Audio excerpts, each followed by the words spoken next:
Et le deal que vous allez lui proposer ce soir, il va se retrouver face à 2 clientes, là le garçon, 2 clientes qui viennent acheter les salades de midi et qui vont toutes les deux lui dire on a craqué sur toi. Et tu peux choisir.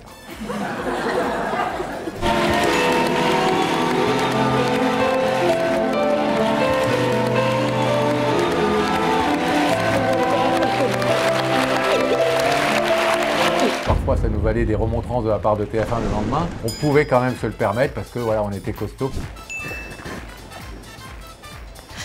Est-ce qu'elle est belle? Toi aussi, t'es belle. Je voudrais qu'on construise quelque chose, qu'on essaye, tous les deux. On peut faire des grandes choses, c'est toi-même qui l'as dit. Aussi, donc. Elle a entendu? Elle le sait. Elle le sait. Ouais, je le sais depuis hier. C'est quoi votre secret? Alors moi, tu veux donner le tien ou pas? Parce que moi, moi, mon secret pour rester nickel, je ne le donnerai à personne. c'est vrai. À personne. Pour moi, je peux pas vous oublier, c'est impossible. Vous avez fait partie de ma vie, vous faites toujours partie de ma vie. Hein, de toute façon, même s'il y a des images qui reviennent, on était une famille avant tout. C'est parti, une demi-heure avec vous pour répondre cash à toutes vos questions. C'est le 6e numéro de BFF Bataille et Fontaine Family.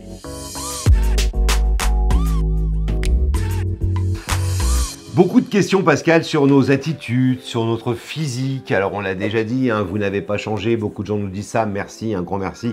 Vous êtes des menteurs absolument adorables. Pas un seul coup de vieux. Pas un seul C'est quoi coup de vieux. votre secret? C'est quoi votre secret? Alors, moi, tu veux donner le tien ou pas? Parce que moi, moi, mon secret pour rester nickel, je ne le donnerai à personne. c'est vrai. À personne. Moi, c'est pas le même que lui, ça se voit, non? Toi, c'est le sport. Et Ali qui nous dit « Je vous adore, mais vous avez grandi ». Alors ça, je pense que ça s'adresse à toi. J'ai pas plus grandi qu'avant. Ah Comment non, j'ai pu regarde, grandir? moi, je suis debout et... Et je pense est-ce qu'il voulait pas dire, Ali, vous avez grandi au sens moralement, en termes de sagesse, en termes, tu vois, oui. vous avez de la densité. Vous avez mûri. Ouais, c'est vrai qu'on était un peu gamin à l'époque. Bon, on a grandi, bah, on est beau, on a grandi, on n'a pas vieilli, formidable, j'adore vos commentaires. Johanna nous dit, vous avez bien dû galérer pour retrouver certains témoins. C'est vrai qu'on a bien galéré. Ouais, c'est vrai qu'on a galéré parfois des semaines, des mois entiers, notre équipe d'une quinzaine de personnes, pour retrouver une maman perdue de vue depuis des années ou un frère disparu, etc. Mais on était toujours ravis du résultat. Ça va Sophie? Ça va. Je viens de dire que c'était une histoire qui nous avait beaucoup touchés. Oui. Votre histoire est touchante. Vous avez une mère, quelque part dans le monde. Et quand je dis dans le monde, on va voir tout à l'heure que c'est pas au hasard, puisqu'elle vient de l'étranger. On l'a retrouvée à l'étranger. Une mère que vous n'avez jamais vue. Vous avez 25 ans. Cette maman vous a laissé, et vous n'êtes pas là pour lui faire un quelconque procès de toute façon, à votre naissance. Et donc ça fait 25 ans que vous vivez avec vos grands-parents dans un premier temps et que vous n'avez pas vu cette maman.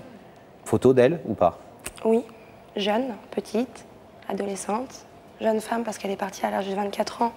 Donc on va dire jusqu'à 20 ans, j'ai eu des photos. Maintenant, oui, je sais que je suis son portrait tout craché. Alors, elle doit être très jolie. Eh bien, on va aller la retrouver aux côtés de Daphné, et puis après, ça sera Il va falloir y aller. à vous de jouer en douceur, Mollo. effectivement. Je vous le dis, mais vous le savez, on vous a préparé à ce moment et on a à fait. beaucoup travaillé ensemble. Donc vous le savez, il faudra y aller doucement parce que voilà, vous avez déjà préparé, anticipé ce moment depuis quelques semaines. Elle, c'est tout à fait nouveau pour C'est elle. brusque.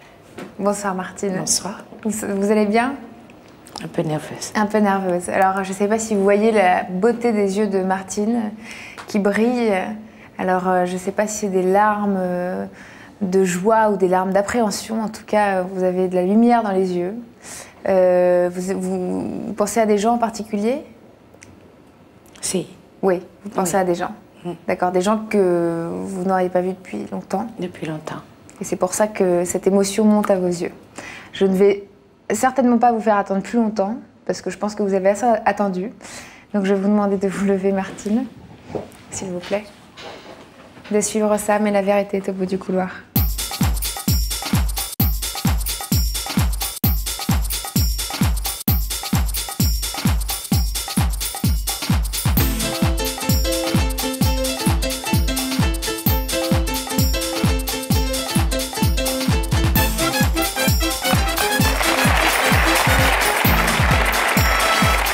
Martine, bienvenue. Je vous présente Laurent. Bonsoir. Merci beaucoup. Vous allez bien? Un peu tendu? Un peu. Beaucoup. Quelqu'un veut vous parler, quelqu'un nous a demandé de vous retrouver, de vous inviter sur le plateau. Quelqu'un qui a quelque chose d'important à vous dire. Ce soir, Martine, vous avez accepté l'invitation, merci.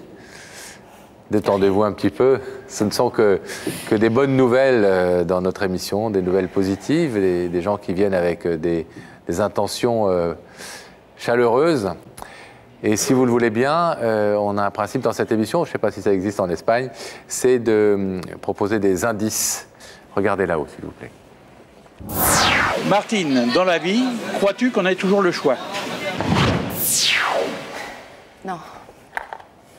Non. Non. Non. Évidemment non. Souvent même, on n'a pas le choix. On essaie de se débattre comme on peut dans les événements que la vie met sur notre chemin, en travers de notre route. Est-ce que cette question et la réponse que vous y apportez vous donne une idée un peu plus précise, parce que je crois que vous pensez déjà à des gens, de la personne qui peut être de l'autre côté de ce rideau. Oui. Oui. Alors Gabriel Coteau, notre réalisateur, va faire apparaître dans les écrans l'autre côté du plateau où se trouve cette personne qui veut vous parler.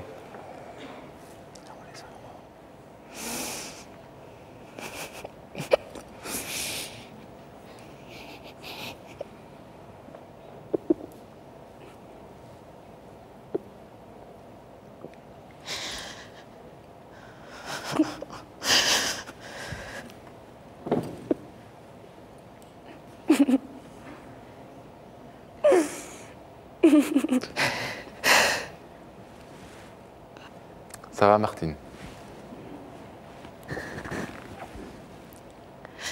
Est-ce qu'elle est belle? Toi aussi, t'es belle. Un peu passée. T'es belle quand même. Martine, je ne vous demande pas. Non. Je ne vous demande pas. En revanche, je vais vous demander si vous voulez savoir ce que votre fille, Bien sûr. Sophie, est venue vous dire ce soir. Vous voulez le savoir? Bien sûr que oui. Sophie, un moment que vous attendez depuis 25 ans. Le premier moment, c'était de voir votre maman. C'est fait. Le deuxième, c'était de lui dire quelques mots. Et c'est maintenant. Bonjour. Bonjour. Pleure pas, on n'a pas besoin de pleurer. Hein? Ça va? Maintenant, oui. J'ai pas besoin de te demander qui si. Non. On se ressemble, là. Bon, je suis venue je t'ai invitée aujourd'hui pour te dire que je t'aime, que la ressemblance, elle est flagrante avec tout le monde. Tu vois ce que je veux dire? Si. Que je veux faire partie de ta vie si tu le veux. Que je veux que maintenant que tu me prennes dans tes bras, que tu fasses partie de ma vie. Pleure pas. Pleure pas. C'est un jour heureux aujourd'hui.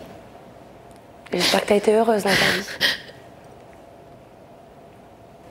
J'ai un petit garçon de 5 ans. T'es mamie. Je vais me marier l'année prochaine. Et je veux faire partie de ta vie. Je veux que tu fasses partie de la mienne. Je veux qu'on partage tout. On rattrapera pas le temps. Mais j'espère qu'on sera heureuses toutes les deux et que j'espère que tu vas l'ouvrir, le rideau. Et j'espère qu'on se lâchera pas, que... Oh là là, question à la ressemblance. Mais c'est grave, hein. Voilà. Je t'en veux pas.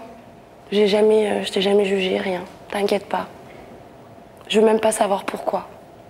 Je suis pas là pour ça. T'as tes raisons, et c'est les tiennes. Et voilà.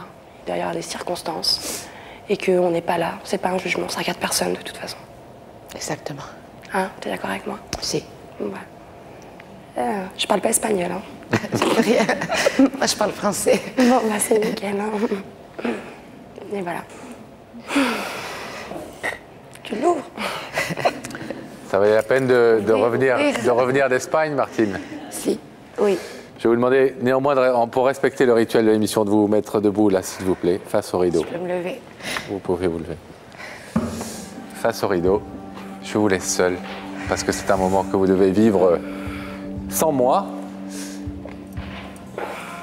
Il y a Sophie de l'autre côté qui vient vous voir 25 ans après pour vous dire que vous êtes sa maman, qu'elle vous aime, qu'elle vous veut dans sa vie. Et moi aussi à elle. Et vous aussi, on l'a compris. Donc vous ouvrez ce rideau. Oui. Oui. Alors on l'ouvre.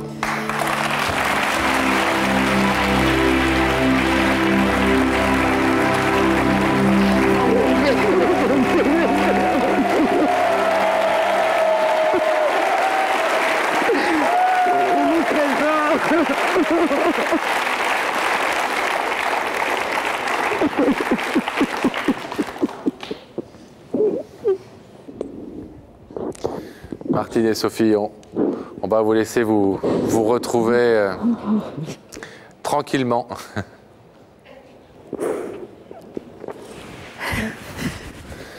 Vous avez des milliards de choses à vous dire, et puis Sophie a des gens à vous présenter, et vous peut-être aussi. Nous, on a fait notre petite part du boulot en vous retrouvant pour Sophie qui le souhaitait. Maintenant, on vous laisse toutes les deux. Le reste, ça vous appartient. Merci beaucoup. Que d'émotions, plein de grands moments de l'émission. À chaque fois qu'on les revoit, ça nous hérisse un petit peu les poils, il faut le dire. Pascal a parlé du travail des journalistes qui travaillaient auprès de nous à l'époque, pendant ces 5 ans. Et bien justement, on est en contact live ce soir avec Nathalie Tarigand, qui a été une de nos journalistes historiques de La Vérité qui compte. Salut Nathalie. Bonjour, comment ça va? Très bien, et toi? Ravi de te voir. Bien, merci. Moi aussi, ça fait vraiment plaisir de vous retrouver. Hein. Il y a longtemps qu'on ne s'est pas vu. Ah ouais. Il faut dire que tu vis aux États-Unis, en Floride, que tu es influenceuse, on en dira un mot tout à l'heure, et qu'on s'était vu à Paris il y a 3-4 ans, je crois, on s'était croisés, mais c'est vrai qu'on a moins l'occasion de se voir. Évidemment, la question c'est, vous avez dû galérer, est-ce qu'on galérait beaucoup quand on était dans l'équipe de Bataille et Fontaine pour retrouver tous ces témoins? Ouais, effectivement, c'était encore une autre époque, on va dire, parce que c'était avant Facebook. Et c'était vraiment très, très compliqué de retrouver les gens, donc de passer des centaines d'appels, voire des milliers d'appels, d'établir des contacts, donc jusqu'aux administrations, différentes administrations. Et donc, c'était assez compliqué. C'est plus comme aujourd'hui à la portée de tout le monde de retrouver quelqu'un. Allez, on tape sur Internet, Google, Facebook, c'est extrêmement facile aujourd'hui. Mais c'est vrai qu'à cette époque-là, c'était assez compliqué. Tu te souviens d'histoires qui t'ont posé particulièrement des problèmes, qui t'ont demandé des recherches inouïes? Ah oui, parfois ça demandait des mois de recherche. Alors ce que je faisais, je laissais une enquête de côté, le temps d'avoir quelques indices et quelques réponses à la suite de certains coups de téléphone. Je reprenais une autre enquête et puis au bout de 3-4 mois, un jour, par exemple dans une histoire, je reçois un coup de fil et on me dit écoute, j'ai peut-être retrouvé cette personne qui habite à tel endroit, et donc là, ça faisait plaisir vraiment de retrouver les gens. Moi, je me souviens que toute cette équipe était très motivée dans l'idée que les gens allaient se retrouver. Vous étiez presque des membres de la famille, pratiquement, de ces gens-là, pour certains. D'ailleurs, très souvent, les témoins nous disaient à la fin du plateau je voudrais vraiment remercier Nathalie, Isabelle, Sonia, enfin, je ne vais pas toutes les citer, mais globalement, tous les gens qui ont bossé pour nous à ce moment-là, les témoins demandaient à carrément vous remercier presque personnellement. Je ne sais pas si tu te souviens. Il faut savoir que quelques personnes ont essayé de me retrouver en tant que journaliste, et j'ai des gens encore qui me remercient, encore aujourd'hui. J'ai des gens qui me remercient d'avoir retrouvé leur papa, leur maman, et donc ils m'ont retrouvé sur les réseaux sociaux. Et d'autres personnes, même des anonymes, qui me disaient mais oh là là, c'est magnifique ce que vous faisiez comme travail. Donc c'est beau. Mais c'est vrai que d'autres personnes aujourd'hui essaient de me recontacter pour encore me remercier. Donc, on a vraiment établi un lien, et ça fait quoi? Ça fait quand même presque 20 ans maintenant, on va dire. Tu le sais, une des accusations qu'on faisait sur l'émission, c'était « c'est truqué, c'est des comédiens, évidemment tout ça est pipeau, etc. Qu'est-ce que tu réponds quand on te dit ça à toi? J'imagine que tu l'as entendu 1000 fois. C'est truqué, c'est des comédiens. Mais pas du tout, c'était pas du tout des comédiens, c'était du spontané, c'était du réel sur les plateaux. Lorsqu'on filmait ces gens, je me souviens du réalisateur Gabriel Coteau qui fixait les yeux, on voyait tout de suite que c'était du réel, il n'y avait pas de comédien, c'était pas possible. Notre rendez-vous de jeudi soir s'appelle BFF, qui veut dire Bataille et Fontaine Family ou Best Fan Forever, au choix. Quel sentiment t'as aujourd'hui, 17 ans plus tard? Quel souvenir t'as global de ces 5 ans passés dans l'équipe de Y'a que la vérité qui compte, et donc par là même auprès de nous? Pour moi, je ne peux pas vous oublier, c'est impossible. Vous avez fait partie de ma vie, vous faites toujours partie de ma vie. Hein, de toute façon, même s'il y a des images qui reviennent, on était une famille avant tout. Et c'est pour ça, moi, je garde ce souvenir de famille, donc c'est parfait. Les familles de Y'a que la vérité qui compte, oui, tout à fait. Tout à fait. Pour moi, vous étiez mon tonton, mes tontons, voilà. Vous étiez et maintenant, on est ses grands-pères. Voilà, on a tous vieilli, le temps passe. Donc voilà, pour moi, c'était que du bonheur. On te remercie, on te fait plein de bisous, plein de bonheur pour toi. On sait que ta vie est très heureuse avec ton mari et tes enfants. Donc voilà, on t'embrasse très fort. Je vous embrasse aussi. À bientôt. Salut Nad. Une question de Patricia qui nous demande s'il nous reste encore des séquences inédites jamais diffusées. Non, celles qu'on n'a pas diffusées, ça nous arrivait. C'est parce que, on vous l'a déjà expliqué, certains participants refusaient que ça passe. Au final, ils avaient accepté de venir. Et puis 2-3 jours plus tard, ils disaient oui, en fait, est-ce que je vais pas me taper l'affiche sur TF1 ou est-ce que j'ai bien fait de... Donc ils nous ont eu une petite lettre ou un coup de fil en disant je ne veux plus être dans l'émission. Et donc on virait les séquences et on les détruisait. Il n'y a pas une caverne d'Ali Baba, des séquences inédites qu'on vous montrera un jour. Voilà, parce qu'on respectait le choix des gens. Donc jamais diffusées, elles ont été détruites. En revanche, il y en a encore à venir qui ont été diffusées à l'époque sur TF1, mais qui ne sont pas encore sur Facebook et sur YouTube. Donc continuez de regarder régulièrement. Bonne pub. Bien joué. Je suis fier de toi. Merci. Alors, Claire, quand le rideau restait fermé, comment ça se passait pour gérer la déception des invités? Vous le voyez, parce qu'on ne truquait rien là non plus, vous nous voyez à l'image, on allait effectivement déjà essayer de consoler un petit peu, de rasséréner celui dont la démarche avait échoué en fait.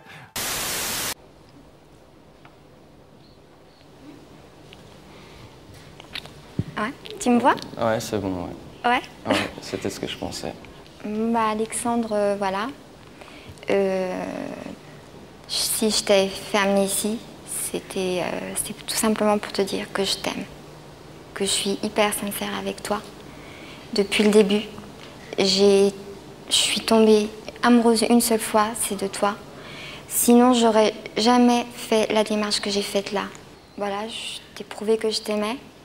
Maintenant, je voudrais qu'on construise quelque chose, qu'on essaye, tous les deux. On peut faire des grandes choses, c'est toi-même qui l'as dit. J'ai une copine aussi, donc... Et j'ai une copine aussi, quoi. Ah. Elle a entendu? Elle le sait, elle le sait. Ouais, je le sais depuis hier. Vous le savez depuis hier, attendez, je ne suis plus du tout, moi. C'est la copine Une nouvelle copine? Non, c'était... L'ancienne? Non, ça fait 1 an que je suis avec et... Et vous n'aviez pas arrêté avec elle? Si, mais j'ai repris. Bon, ça se complique. Ça, vous auriez dû nous le dire. Vous m'avez pas posé la question tout à l'heure. Oh, bien joué, bien joué, bien joué. C'est joué à la plus maline avec nous. Christelle est venue ce soir, vous l'avez bien compris, pour vous demander de reprendre votre relation amoureuse avec elle. Vous savez que vous pouvez laisser ce rideau fermé, Alexandre, et repartir tranquillement. Vous pouvez l'ouvrir aussi si vous voulez répondre favorablement à Christelle. Qu'est-ce que vous décidez? Je vais laisser fermer, mais je veux juste garder l'amitié. Je peux pas aller plus loin. D'accord. On vous remercie en tout cas d'avoir écouté ce qu'elle avait à vous dire et d'avoir accepté le principe de l'émission. On vous laisse retourner tranquillement chez vous. Merci beaucoup. Merci. Et nous allons demander à nos camarades de revoir le rideau.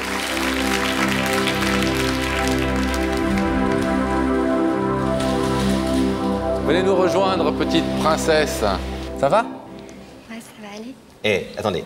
Premièrement, quand on arrive dans la vie des gens, même si on a un coup de foot dans le bus ou ailleurs, la vie des gens, elle est faite de plein de choses, y compris parfois d'histoire. Deuxièmement, quand on a 18 ans, on ne sait pas forcément où on va et c'est pas toujours simple de faire ses choix amoureux. Vous êtes d'accord? Ah oui. Troisièmement, il a laissé la porte ouverte, il n'a pas ouvert le rideau parce que l'émission veut qu'on ouvre ou qu'on ferme le rideau. C'est pas forcément un échec dans votre relation, il a dit je veux rester proche d'elle et la voir. Mais je pense qu'il sait pas trop où est-ce qu'il en est dans sa tête. Ouais. Laissez-lui un peu le temps. Sur le sujet de ce qu'on disait aux gens une fois que le rideau était fermé, il faut dire qu'il y a pas mal de gens qui n'étaient pas contents que le rideau reste fermé, on ne peut pas dire ça, mais quelque part ils venaient pour avoir une réponse. Alors au moins ils avaient leur réponse. C'est souvent le cas des déclarations d'amour, je t'aime, etc. Plutôt que de rester dans une sorte de fantasme qui durait des semaines, voire des mois, voire des années pour certaines personnes, eh bien au moins ils avaient une décision, la personne en face avait dit non, je t'aime plus, je ne veux pas te rencontrer, etc. Donc oui, parfois ça pouvait même apparaître comme une forme de soulagement, en tout cas le début d'un travail de deuil. C'est vrai parce que l'émission, il faut encore une fois, le rideau dans la vie était déjà fermé. Donc au mieux, il pouvait s'ouvrir. Et sinon, s'il restait fermé, mais effectivement, comme le dit Laurent... Moi, c'est Laurent. Moi. Ouais, c'est Laurent. Laurent, c'est vrai. Parfois, j'ai envie de t'appeler Pascal, c'est drôle. Je sais. Mais comme le dit Laurent, il y avait au moins une réponse qui était donnée. Béatrice, moi, il n'y a pas un soir où je ne m'endors pas avec vous. Tous les soirs, je me couche très tard et je me dis, je vais me coucher avec Bataille et Fontaine jusqu'à m'endormir à 2-3 heures, voire plus, vivement que vous reveniez. Alors moi, les femmes qui se couchent avec moi et qui ne s'endorment pas avant 2-3 heures, c'est à peu près ce qu'elles disent toutes. Hein. C'est des témoignages assez réguliers, hein. On l'entend assez souvent. C'est vachement MeToo, là, ce que tu viens de dire. Non. C'est ce qu'elles disent toutes. Elles vont adorer toutes. Bon, réponds à la question Pascal de manière sérieuse. Là, on est très heureux Sérieuse. Que vous vous endormiez avec nous, Béatrice. C'est vrai que ce suspense qui est maintenu dans l'émission fait qu'on a tendance à regarder, à re-regarder et à en enchaîner plusieurs, comme des séries d'aujourd'hui. Ça fait se coucher très tard, mais écoutez, on est très flattés de passer la moitié de vos nuits avec vous. En fait, on est super perdants, toi et moi, dans l'histoire. Ouais. Parce que Béatrice, elle passe la nuit avec nous, mais nous, on passe la nuit strictement avec personne, pas avec Béatrice, avec personne d'autre. Grégory nous demande, nous fait remarquer qu'on traitait souvent des histoires d'homosexuels. Pourquoi? Alors, il faut, Pascal, se replonger peut-être dans la période. Nous, quand on a commencé cette émission, on est au début des années 2000. Il y a notamment le PACS qui a été créé, vous vous en souvenez, c'était un mariage civil avant l'heure, avant 2012, le mariage pour tous. Et qu'en fait, on a été... Alors, c'est assez bizarre parce qu'on pourrait faire 2 heures pratiquement sur cette simple question. C'est une vraie question qu'on nous pose souvent. On a été ceux à TF1 qui avons le plus rapidement parlé et traité ces sujets-là. Ça va, David? Ça va très bien, merci. Bon, vous êtes amoureux? Très. De quelqu'un qui s'appelle? Joël. Joël. Joël avec 2 LE ou Joël avec un L? Avec un L. D'accord. C'est un garçon, c'est l'amour de votre vie? Depuis bientôt 7 ans, oui. Ouais, donc une histoire très importante? Très importante. Et qu'est-ce que vous êtes venu lui dire à Joël? Pourquoi l'avoir invité sur le plateau? En fait, je suis venu pour le demander en PACS.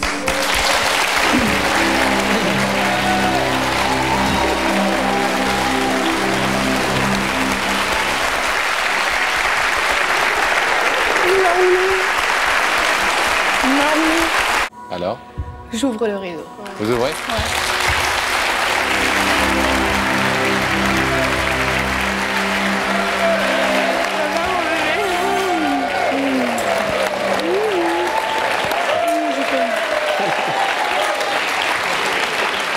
Qu'est-ce que vous décidez? Bon, l'eau. On l'ouvre. Bon, l'ouvre. Allez-y, ça.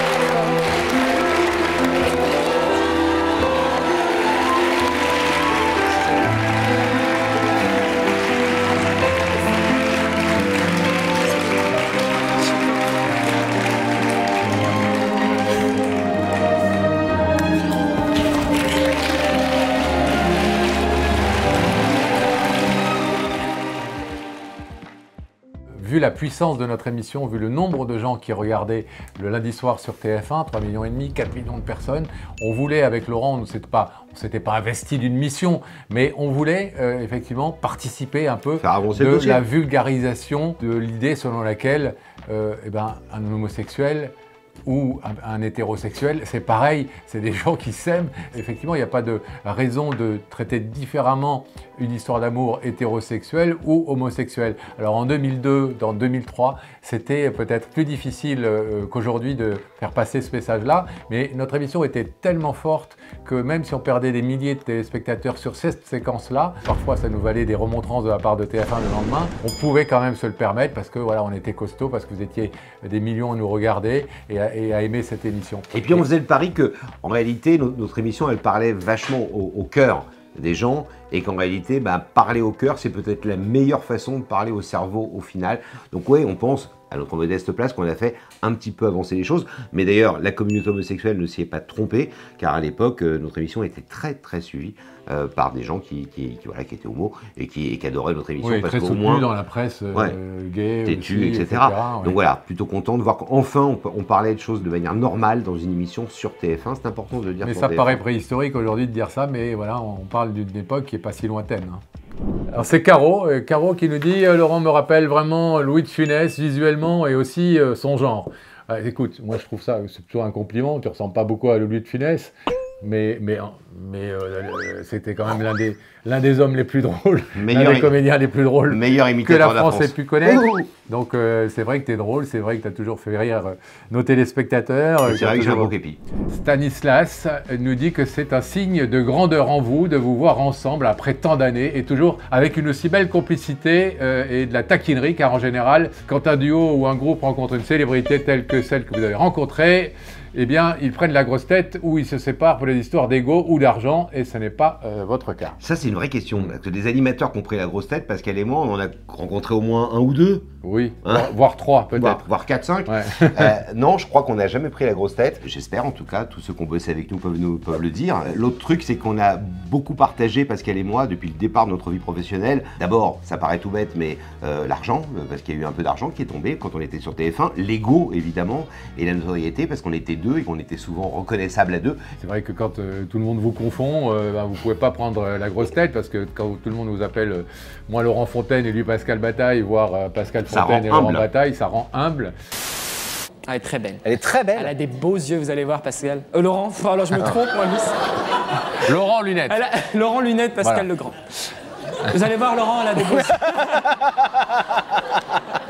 Regardez Rebecca. Vous en êtes bien sorti dans ce coup-là. Voilà, et encore aujourd'hui, on croise des gens dans la rue quand on est tout seul qui nous disent ah tiens, c'est Bataille et Fontaine. Ah oui, bien sûr. Alors cherchez, il est où Dubois, Pascal nous pose une question intéressante. Ouais, pourquoi faire en public une demande aussi intime? Est-ce du voyeurisme? Alors ce qui est drôle, c'est que cette question-là, c'est presque une question qu'on posait traditionnellement Pascal et moi au début de chaque histoire. Souvent, le premier truc qu'on disait, c'est pourquoi vous êtes là ce soir? Pourquoi vous n'avez pas parlé à votre femme, à votre père, à votre fiancé, dans la cuisine hier soir, dans le salon? Et leur réponse était très souvent étonnante. Est-ce que je peux monter?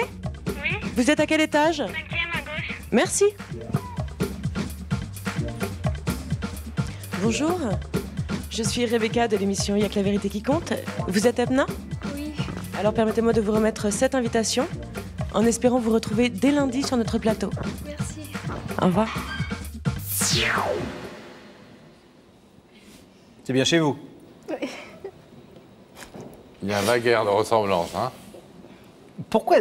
Il y a quelque chose que je n'arrive pas à bien comprendre, et on s'est beaucoup posé la question avant de préparer cette émission, et je pense que chez vous, vous posez la même question. Pourquoi passer sur ce plateau ce soir? Pourquoi pas le faire de manière plus simple chez vous, cette démarche? Parce que je vais lui prouver aujourd'hui que je l'aime énormément et que j'aimerais plus lui dire des choses aussi blessantes. Donc c'est encore mieux ici. Je pense que devant des milliers de spectateurs, c'est encore plus émouvant. Voilà.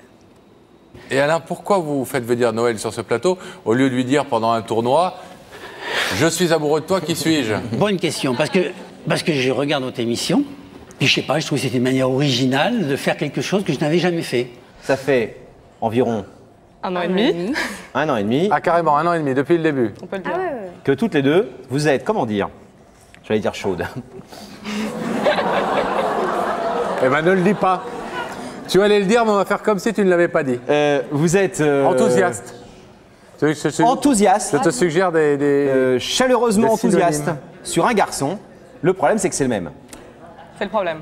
Et il est célibataire. On espère.